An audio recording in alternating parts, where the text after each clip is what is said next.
Sam Chamberlain was a flawed hero of the Mexican-American War, whose tale inspired the novelist Cormac McCarthy. Samuel Emery Chamberlain was a scoundrel in many people's opinion, including his own. He titled his rollicking, handwritten account of his experiences in the Mexican-American War, and with a gang of cutthroats he said he rode with, "My Confession, Recollections of a Rogue."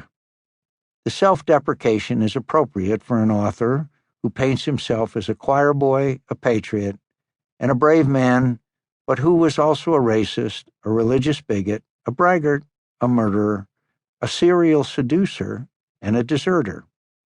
He defended the honor of women whose virtue he gladly compromised. He protected from atrocities Mexican civilians he disparaged as greasers. He clearly invented some of his adventures. Yet allowing for creative exaggeration here and there, Chamberlain's description of the horrors and thrills of war are convincing and compelling, as are the watercolors he painted that illustrate his manuscript.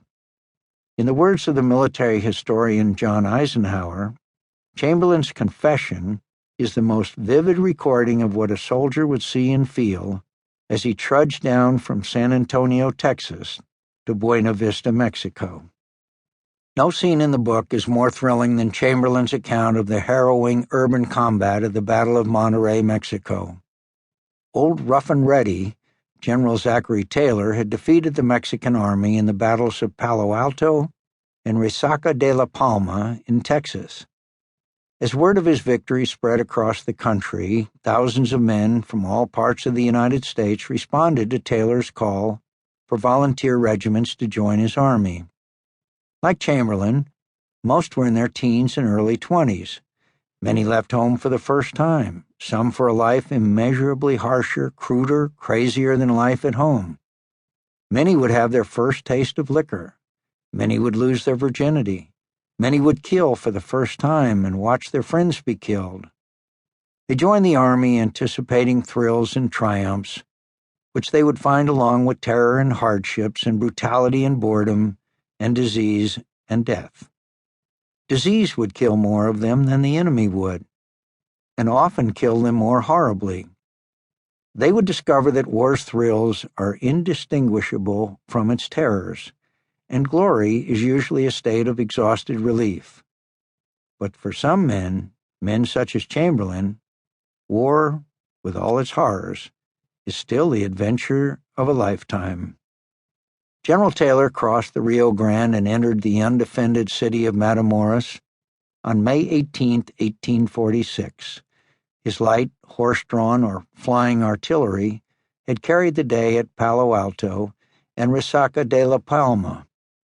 Transportation and supply problems kept him in Matamoros longer than planned, as did the time it took for new volunteers to muster into his army and for short-term enlistees to be transported home. He didn't begin to move west until late July and didn't reach Monterey for another 2 months.